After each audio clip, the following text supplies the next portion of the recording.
शिव महापुराण की कथा श्रवण करने का सौभाग्य बाबा देवादिदेव महादेव की कृपा से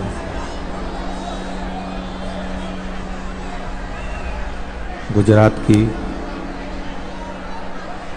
इस पवित्र भूमि पर सूरत नगर में ये पवित्र पावन शिव महापुराण की कथा आप और हमको श्रवण करने का सौभाग्य प्राप्त हुआ है।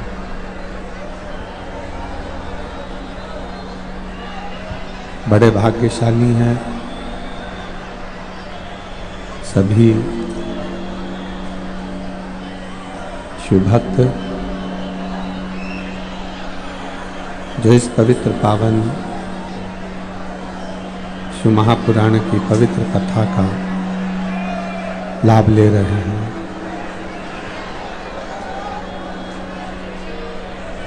भगवान देवादिदेव महादेव, भगवान शिव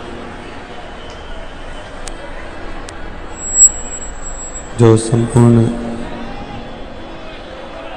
जगत का कल्याण करने वाले हैं, ऐसे भगवान शंकर जिनकी रसमय आनंदमय शिव कथा को आप और हम अपने जीवन में उतार रहे हैं। कथा के मुख्य यजमान श्री अभिमन किशन जी पाटिल, श्रीमती अरुणा अभिमन जी पाटिल, श्री सुनील अभिमन जी पाटिल, श्रीमती नैना सुनील जी पाटिल, श्री सम्राट अभिमन जी पाटिल, श्रीमती आशा सम्राट जी पाटिल, श्री संदीप अभिमन जी पाटिल, श्रीमती वर्षा संदीप जी पाटिल। एक बार यजमान परिवार के लिए जोरदार ताली बजाकर स्वागत वंदन अभिनंदन, जिन्होंने इस पवित्र पावन शिव महापुराण कथा का लाभ लेने का सौभाग्य आप और हम सभी को दिया है।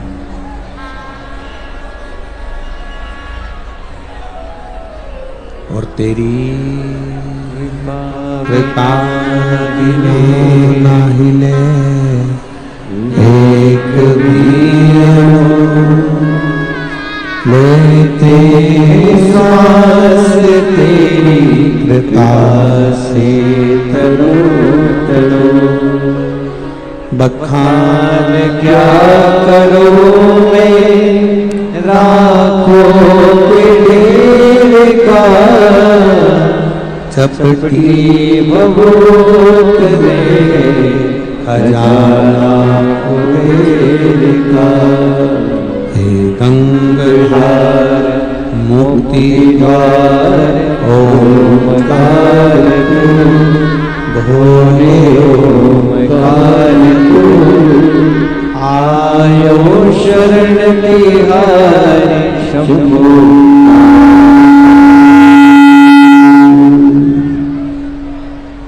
बखान क्या करूं मैं राखों के ढेर का, चपटी बबूत में खजाना कुबेर का।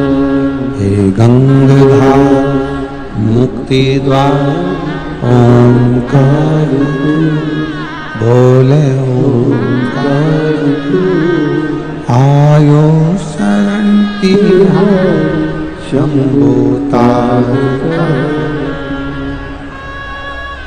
शिव करुणा के सागर,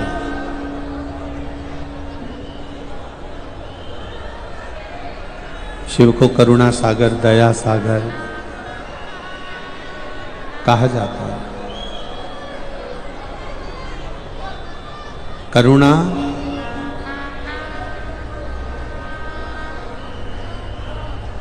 केवल शिव नहीं करते। शिव महापुराण की कथा कहती है कि भगवान शंकर की कथा वर्णन करती है कि करुणा केवल शिव नहीं करते,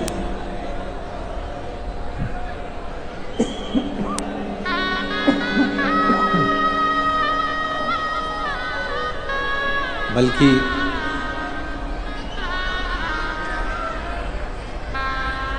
शिव अपने भक्त को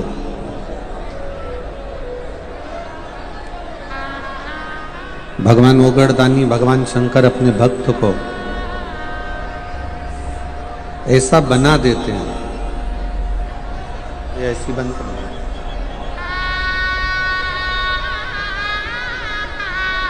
भगवान शिव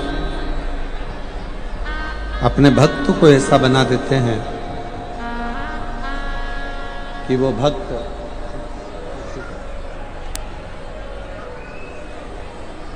स्वयं भी अपने परिवार हो, कुटुंब हो, नाते हो, रिश्ते हो, क्षेत्र हो, मोहल्ला हो, कॉलोनी हो, सोसाइटी हो, उसमें भी वो करुणा करते हैं।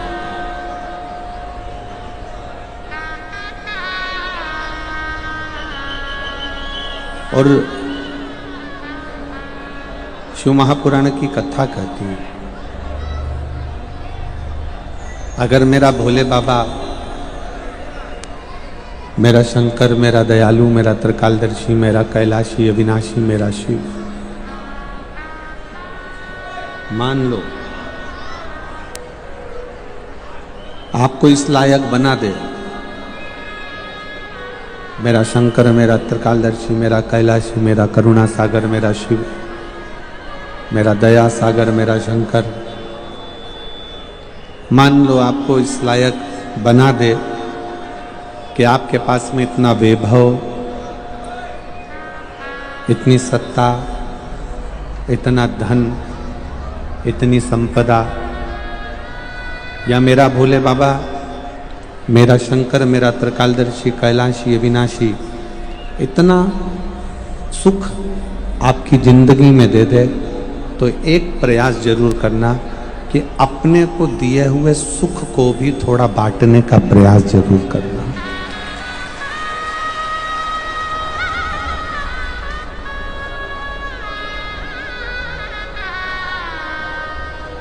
एक बहुत बड़ी बात शिव महापुराण की कथा कहती है,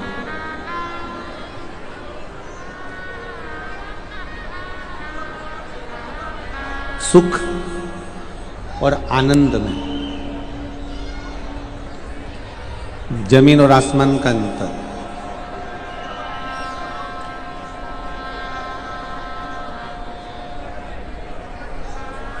मजा और आनंद में जमीन आसमान का अंतर है। शिव महापुराण की कथा कहती है सुख में और आनंद में अंतर है, मजा और आनंद में अंतर है। आप जब शिव महापुराण की कथा टीवी पर सुनते हो या पंडाल में सुनते हो या मोबाइल पर सुनते हो,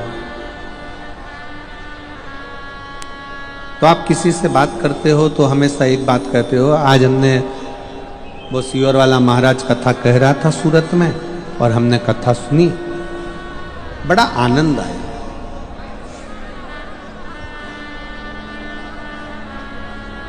हम महादेव के मंदिर में दर्शन करने गए, हमने दर्शन किया, वहां पर बड़ा आनंद आया। हम वहां प्रयागराज दर्शन करने के लिए गए, महाकुंभ का स्नान करने के लिए गए, वहां पर आनंद आया।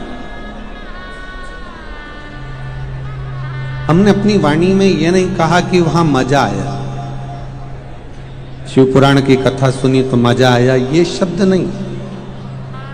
मजा और आनंद दोनों में जमीन और आसमान का अंतर है। बहुत सावधानी से कथा सुनिएगा। आज कथा का विराम दिवस है।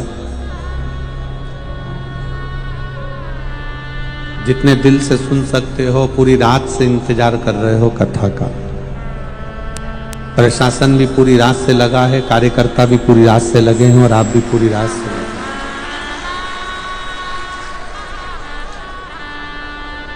आज की कथा दिल से सुनो।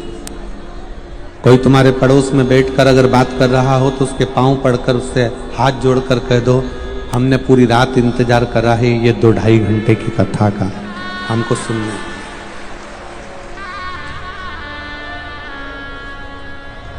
आपको कोई डिस्टर्ब करे तो उसके पांव छू लो, प्रणाम कर लो उसको कि हमको कथा सुन दे।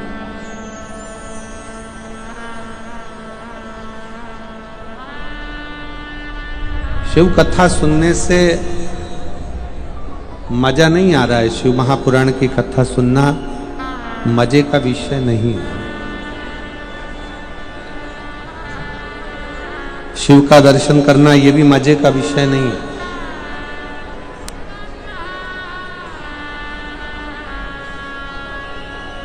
मजा आना और आनंद आना दोनों में जमीन आसमान का अंतर है। मजा कुछ क्षण का रहता है, मजा कुछ देर का रहता है, मजा कुछ घंटों का रहता है, मजा कुछ दिन का रहता है और आनंद हमारे अंतिम श्वास तक का रहता है।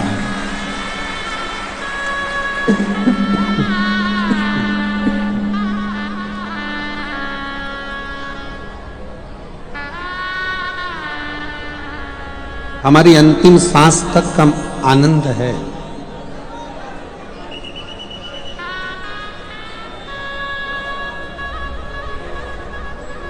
एक थोड़ी देर की ऑर्केस्ट्रा करवा ली, उसको मजा कहते हैं।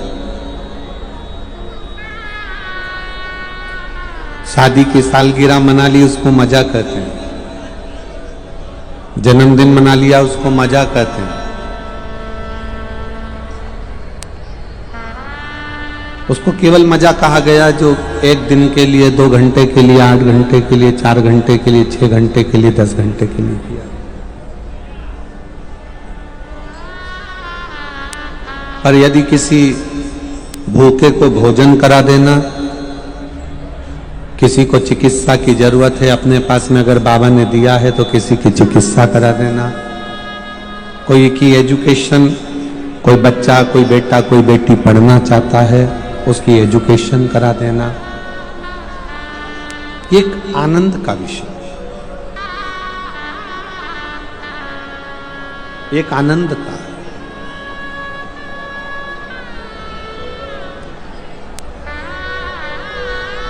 शिव महापुराण एक बड़ी सुंदर बात कहती है, दीपावली पर पटाखे फोड़ने से ज्यादा खुशी कब मिलती है जब कोई बच्चा पढ़ना चाहता है और उस बच्चे को पढ़ाने में आपका सहयोग मिल जाए तो समझ लेना कि दीपावली से ज्यादा प्रसन्नता मिलती है।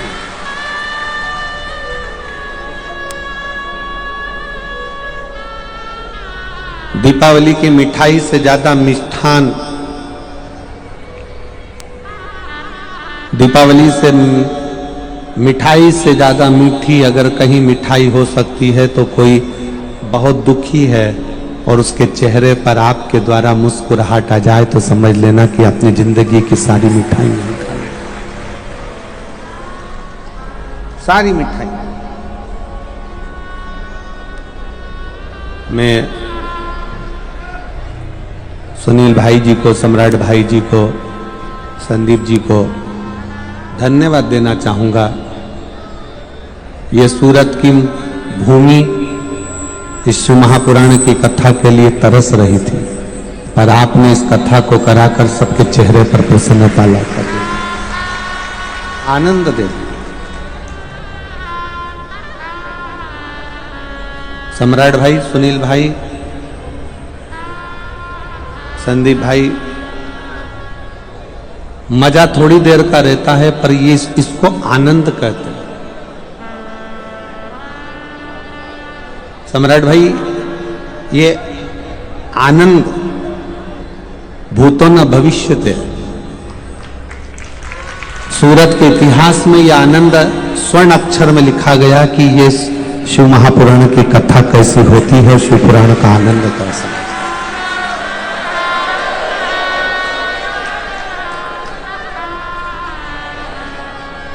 पूरी रात्रि को 3:30 बजे तक पूरा जाम लगा हुआ था।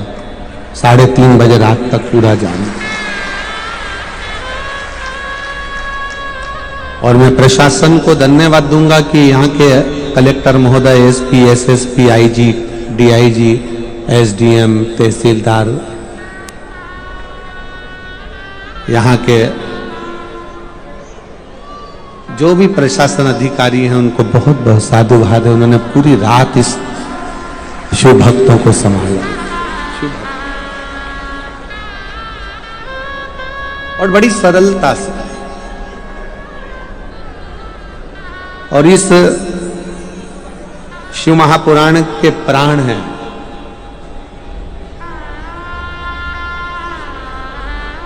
इस शिव महापुराण की अगर सबसे बड़ी कोई जान है तो इस शिव महापुराण के कार्यकर्ता इसकी जान है।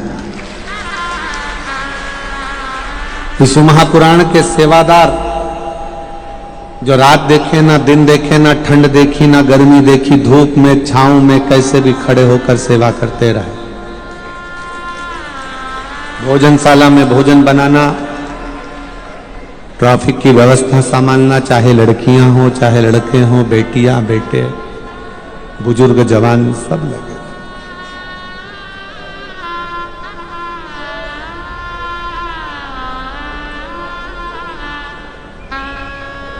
इसको आनंद कहते हैं। आनंद कभी समाप्त नहीं होता और आनंद समाप्त तो होना भी नहीं चाहिए।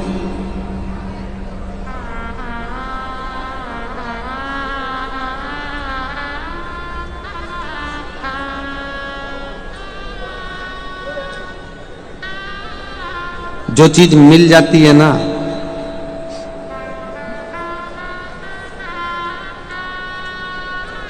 फिर व्यक्ति उसकी कीमत नहीं समझ पाता। लड़का लड़की को प्रेम करता है, लड़की लड़के को प्रेम करती है।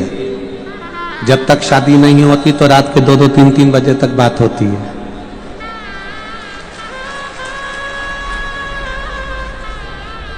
और यहां कई बेटा बेटी बैठे होंगे जिन्होंने रात को 2-2, 3-3 बजे तक, 1:30 बजे तक, 12:30, 1 बजे तक बात करी होगी।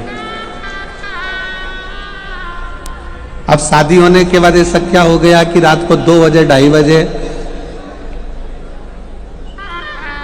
पत्नी पति से कहे कि मुझे तुमसे बात करना है और पति के तेरे हाथ जोड़ो, सो जान दे, तेरा हाथ जोड़ता हूं, मुझे सोने दे। अब जो रात को 1:30 बजे बात करता था, 12:30 बजे बात करता था, 1 बजे बात करता था, 3 बजे बात करता था, सुबह से उठकर 5 बजे से चैटिंग चालू हो जाती थी, गुड मॉर्निंग। और वो गुड मॉर्निंग तो होती थी पर गुड नाइट नहीं हो पाती थी।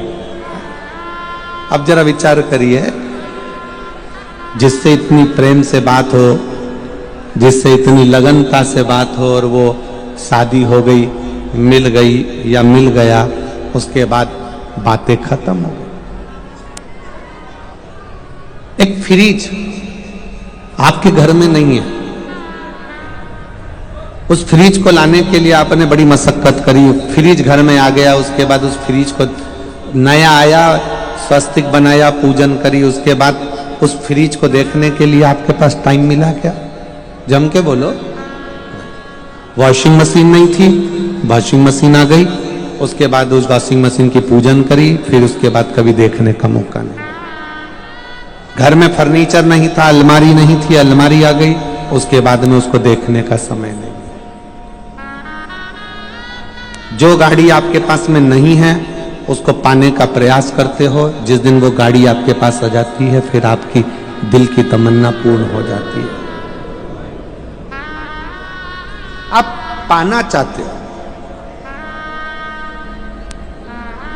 एक भक्त ने पूछा, गुरुजी शंकर भगवान हमको मिलते क्यों नहीं है? हमारा काम कर देते हैं, झोली भर देते हैं, खुशियां दे देते हैं, सब कुछ कर देते हैं, पर हमारे सामने शंकर जी आते क्यों नहीं है?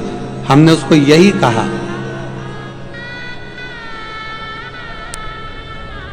पति को पत्नी मिल गई, पत्नी को पति मिल गया, लड़के को लड़की मिल गई, लड़की को लड़का मिल गया, जिस घड़ी की तमन्ना थी वो घड़ी मिल गई, जिस गाड़ी की तमन्ना थी वो गाड़ी मिल गई, जिस प्लाट की तमन्ना थी वो प्लाट मिल गया, जिस मकान की तमन्ना थी वो मकान मिल गया।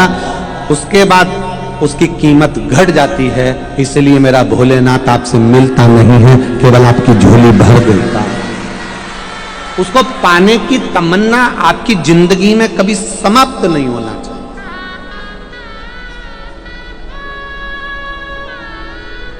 शिव को पाने की तमन्ना कभी जिंदगी में समाप्त ना हो, आनंद पाने की तमन्ना कभी तुम्हारी जिंदगी में समाप्त ना हो।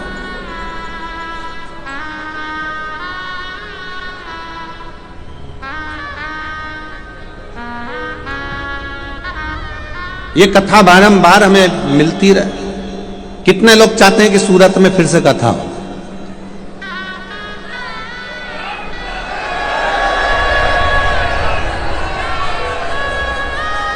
तो सुनील भाई और सम्राट भाई को पकड़ लेना वापिस।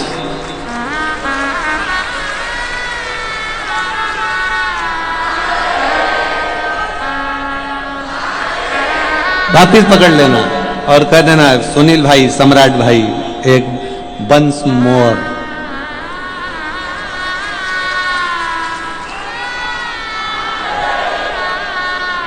अब तो ये भीतर का आनंद है, ये भीतर की तमन्ना है।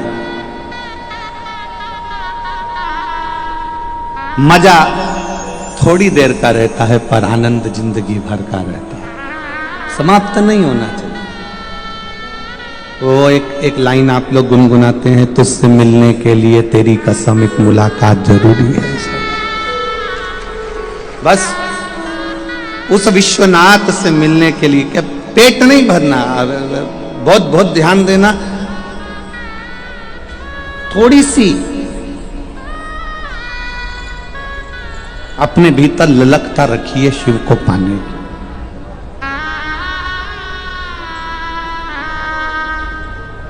थोड़ी सी ललक।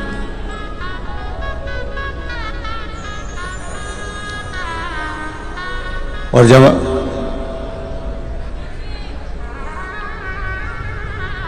परमात्मा को पाने की ललकता हमारे भीतर बढ़ेगी, तो ये निश्चित है कि हमारे करीब में हमारा शिव आए।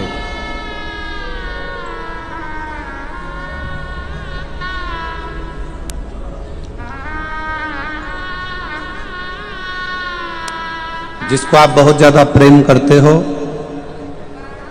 जिससे आप बहुत ज्यादा आस रखते हो, जिस पे आप बहुत ज्यादा विश्वास करते हो, उसके एक फोन का इंतजार करते हो कि एक फोन आएगा और मुझे उससे स्नेह होगा, प्रेम होगा, वो मुझे याद करेगा।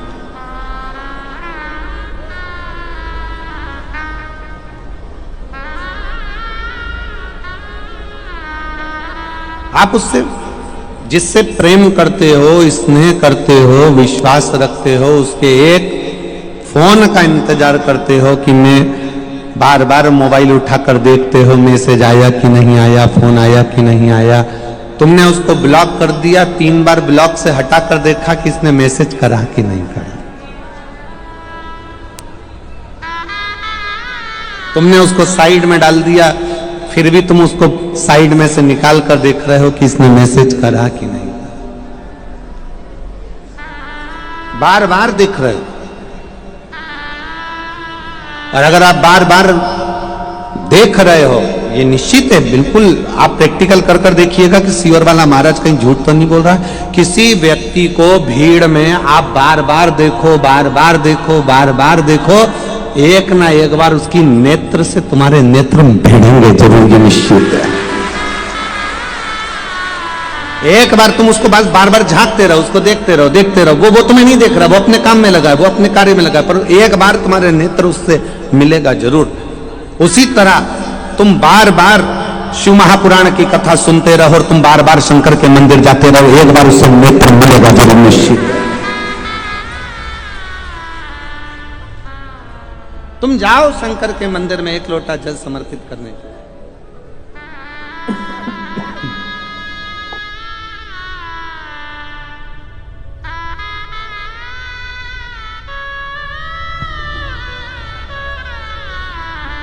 जब आप शिव जी के मंदिर में एक लोटा जल समर्पित करने के लिए जाओगे, रोज रोज जाओगे,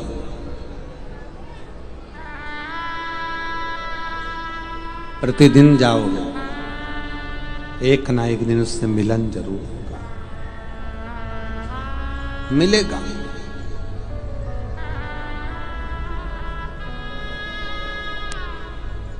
और मेरे बाबा तेरा सहारा है, मेरे बाबा तेरा सहारा है, मेरी नैया का तू किनारा है, मेरी नैया का तू किनारा है, मेरे भोले तुझे पुकारा है, मेरे भोले तुझे पुकारा है, मेरी नैया का तू किनारा है, मेरी नैया का तू किनारा है। आप उसके मंदिर तक, आप उसके शिवालय तक जाते रहो, पहुंचते रहो।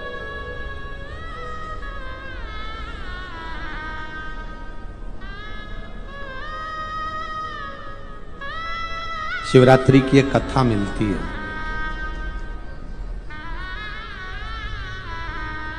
जंगल में रहने वाला एक भील पानी लेकर अपने बच्चों के भोजन की व्यवस्था करने के लिए एक पेड़ पर चढ़ जाता। उसको नहीं मालूम कि यह वृक्ष बेलपत्री का है। उसको यह भी नहीं मालूम कि उस बेलपत्री के वृक्ष के नीचे शंकर का शिवलिंग है कि नहीं है। बेलपत्री के वृक्ष के नीचे अगर एक कंकर भी पड़ा है तो वो शंकर का शिवलिंग ही माना जाता है।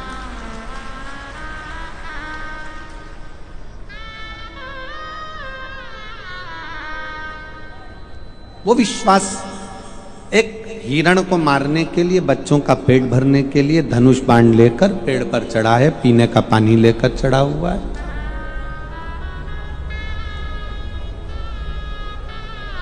पूरी रात हिरण का इंतजार करता है, पूरी रात।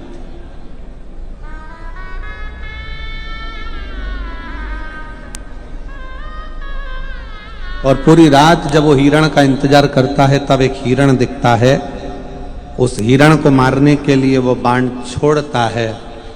उसके पहले हिरण उससे निवेदन करता है कि मुझे मत मारो, मेरे बच्चे इंतजार कर रहे हैं।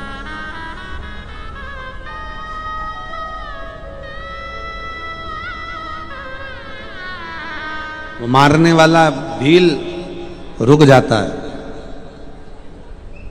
हिरण कहता है मेरे बच्चों को मैं दूध पिलाकर आ जाऊं, उसके बाद मुझे मार देना, फिर तू मुझे काट लेना, खा लेना। वो भील हिरण के वचन पर विश्वास कर लेता और कह देता है जाओ जल्दी आना। भील बैठा हिरण का इंतजार करता है कि आएगा आएगा आएगा। हिरण के साथ वालों ने कहा कि मत जा, अब तो तू बचकर आ गया, अब तो तू बचकर आ गया, मत जा। पर हिरण ने कहा, वो भील बेलपत्री के पेड़ के ऊपर बैठा था और उस पेड़ के नीचे एक कंकर पर भील के पानी का एक एक बूंद नीचे गिर रहा था। उस जगह पर मेरा शिव विश्वास के रूप में बैठा है। मुझे लगता है कि मेरा शंकर ही मेरा इंतजार कर रहा है, इसलिए मुझे जाना पड़ेगा। मुझे लगता है मेरा शिव मेरा इंतजार कर रहा है, इसलिए मुझे जाना पड़ेगा।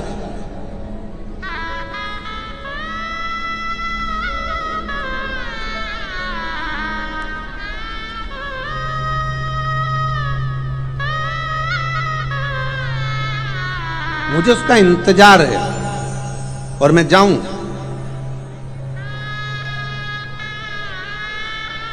एक दीदी बैठी है जिसके घर में 25 साल तक औलाद नहीं। आप जरा विचार करिएगा कि 25 साल में ऐसा कोई डॉक्टर छोड़ा होगा उसने इलाज के लिए? बोलो जरा, छोड़ा होगा?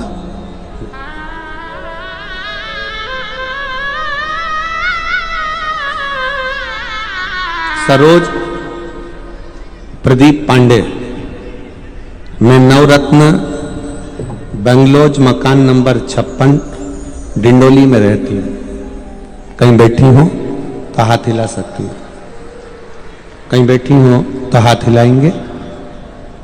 आ जाइए, एक बेलपत्र लेकर जाइएगा। आ जाओ, आ जाइए। मैं बाबा का क्या वर्णन करूं। मेरी बड़ी दीदी की शादी के 25 साल बीत गए थे, कोई संतान नहीं थी। दीदी ने बहुत दवाई कराई मगर कुछ नहीं हुआ। दीदी ने बेबी ट्यूब कराया, इलाज करवाया, मगर बच्चे नहीं हुए। अब करे तो करे क्या? दीदी हार गई। और संसार की कोई भी महिला होगी, कोई बहन होगी, तो वो 5 साल 6 साल इंतजार करती है बच्चे का, 7 साल इंतजार करेगी। 25 साल कौन बहन होगी जो इंतजार करेगी कि 25 साल बाद भी क्या औलाद हो सकती है? मेरा जीजियों से पूछना है, यहां पर बैठी हुई माताओं से, ईमानदारी से बोलो, 25 साल में औलाद होने का कोई सुख मिल सकता है क्या? कोई सुख है ही नहीं। 25 साल में क्या औलाद होगी?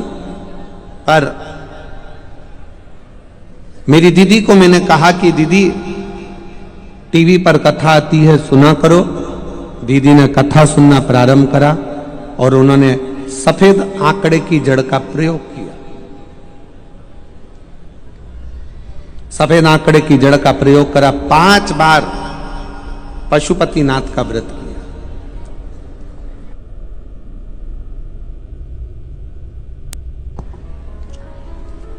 5 बार पशुपतिनाथ का व्रत किया। आस थोड़ी सी कम हो जाती है जब एक व्रत करो और भगवान ना सुने, 2 व्रत करो भगवान ना सुने, 3 व्रत करो भगवान ना सुने। पर 4 व्रत करा, 5वां व्रत में भी आस नहीं छोड़ी और दीदी ने 5वां व्रत पूर्ण हुआ और बाबा की कृपा से 3 दिन बाद गर्भ ठहर गया। 25 साल के बाद गर्भ ठहरा। 8 जून 2023 को उनके घर में 25 साल के बाद बेटा हुआ। मैं बाबा को यहां प्रणाम करना। 25 साल। इसमें एक लाइन उन्होंने लिखी, कुबेरेश्वर धाम की भूमि पर हम लोग गए, वहां रात्रि विश्राम किया, प्रणाम किया, निवेदन किया।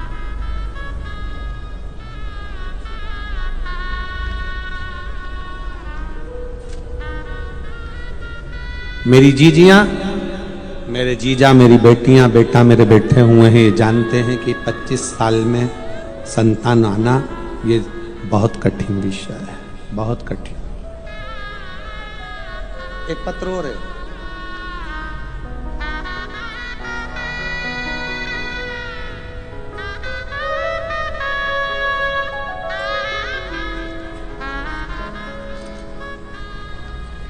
सोनू वासु रावत, पति Vasu Jaman Lal Rawat, Lakshmi residency Dindoli Surat. Mobile number ये है। कहीं बैठी हो तो हाथ हिला सकते हैं। Sonu Vasu Rawat, Vasu Jaman Lal Rawat, plot number C701, Lakshmi residency, Dindoli, Surat. Mobile number ये है। कहीं बैठी हो तो हाथ हिला सकती हैं, और अगर बैठे हो, अच्छा इधर हैं, हाथ हिला सकती हैं एक बार, और फिर अगर बैठे हाथ हिलाइए और बेलपत्र लेने के लिए आ जाइए। शिव जी को जल चढ़ाने का क्या फल है? पहले तो मैं सम्राट भाई सुनील भाई को बहुत बहुत धन्यवाद देती हूं कि जिन्होंने हमें कथा सुनने का मौका दिया। 14 अक्टूबर 2022 को परिवार के कुछ कारण से विवाद हुआ और हमको अलग कर दिया। जब हमें निकाल दिया तब हमारे पास सिर्फ शरीर पर कपड़ा था और पैरों में चप्पल थी। ना रहने का घर था, ना खाने का कुछ था। पैसे तो गुरुदेव 1 हफ्ते तक हम घर तलाशते रहे रहने के लिए, तब जाकर एक रूम मिला। रूम फिर केवल 4 दीवारी का एक रूम था जिसमें कुछ भी नहीं था। पति पत्नी, ना सोने का ना खाने का। देखते देखते 6 महीने निकल गए उसी रूम में रहते हुए। हमारा व्यापार कुछ भी नहीं, कर्जे में लदालूम हो गए। परेशानियां पीछा नहीं छोड़ रही। पहली बार आपकी कथा सुनी तो थोड़ी सी हिम्मत आ गई, और हिम्मत यह आई कि आपने कथा में कह दिया कि मनुष्य का जन्म मिलता है तो बाबा ने कुछ ना कुछ तुम्हारे भाग्य में लिखकर जरूर भेजा है, हिम्मत मत हारना। बस वो बात अड़ गई। अब विचार कर लिया कि कुछ भी करते हैं, पंडाल में जाकर शिव महापुराण की कथा सुनते हैं। कहां जाएं? कुबेरेश्वर धाम में रुद्राक्ष महोत्सव था। हम नहीं जानते रुद्राक्ष उत्सव का महत्व क्या होता है, पर उस भूमि पर बैठकर हमने रुद्राक्ष उत्सव की कथा सुनी। पंडाल में बैठकर जब कथा सुनी, बाबा से विनय कर कर आए कि कोई भी ऐसा काम धंधा लगा दीजिए जिससे हमारे जीवन में थोड़ी सी उन्नति आए। तब कुबेरेश्वर धाम की मिट्टी को साथ में लेकर आ गए। प्रणाम करते, उस कंकर को एक कटोरी में रखकर पूजन करते और बाबा को बार बार नमन करते। आसपास में कथा होती, पंडाल में सुनने चले जाते। तब मेरे पति ने एक छोटा सा काम चालू करा। किराए के मकान में रहते और छोटे से काम को चालू कर कर बाबा की ऐसी कृपा हुई कि उस काम में भी कर्जा हो गया। अब काम में भी कर्जा हो गया, पति निराश हो गया, रोने लगा। हमने कहा चिंता मत करो, हिम्मत मत हारो, बाबा सुनेगा जरूर। अपन एक पंडाल में और कथा सुनने चलते हैं। फिर हम वापिस कथा के पंडाल में कथा सुनने चले गए। गुरुजी, पंडाल नहीं होता, यहां तो कुबेरेश्वर महादेव भंडार भरने के लिए आता है। गुरुदेव, सारी दुनिया छोड़ चुकी थी, केवल एक शिव जी पर भरोसा था। मंदिर जाना चालू करा, झाड़ू लगाना प्रारंभ करा, पोछा लगाना प्रारंभ करा, मंदिर में भगवान का श्रृंगार करना प्रारंभ करा, पशुपतिनाथ का व्रत किया, और बाबा ने जो छोटी सी एक दुकान किराए की ली थी उस दुकान को चलाना प्रारंभ करा। और गुरुदेव, मैं बाबा का क्या वर्णन करूं। मेरे बाबा ने ऐसा हाथ पकड़ा कि कथा सुनते सुनते बाबा की कृपा से धीरे धीरे धीरे धीरे धीरे धीरे करते हुए व्यापार बढ़ा, मकान हो गया, फिर व्यापार बढ़ा। आज बाबा की कृपा से पूरा व्यापार 2 करोड़ 10 लाख के ऊपर का व्यापार चल रहा है। ये बाबा को मैं धन्यवाद देने के लिए आए। ये शिव है। एक लाइन लिखी है, गुरुजी आप कहते हो कि आप कथा नहीं कहते, बाबा कथा कहता है, पर सत्य बात है गुरुदेव, ये व्यासपीठ के सामने शिव ही कहता है और शिव ही करुणा करता है। शिव तत्व लाइन लिखी है, बाबा आपकी कृपा से सब काम हो रहा है, करते हो भोले बाबा मेरा नाम हो रहा है, देव भोले बाबा, मेरा नाम हो रहा है, मेरा आपकी कृपा से सब काम हो रहा है।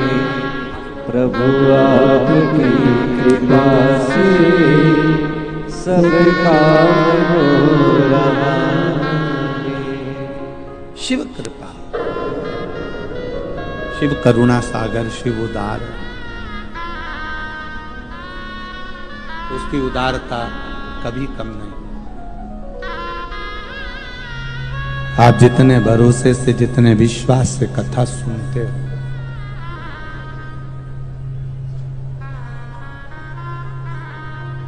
लाखों की भीड़ है,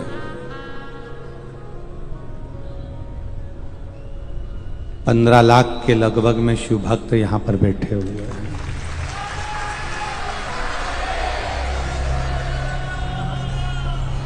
लाखों की भीड़ है, कोई सीमा नहीं है शिव भक्तों की। पूरी रात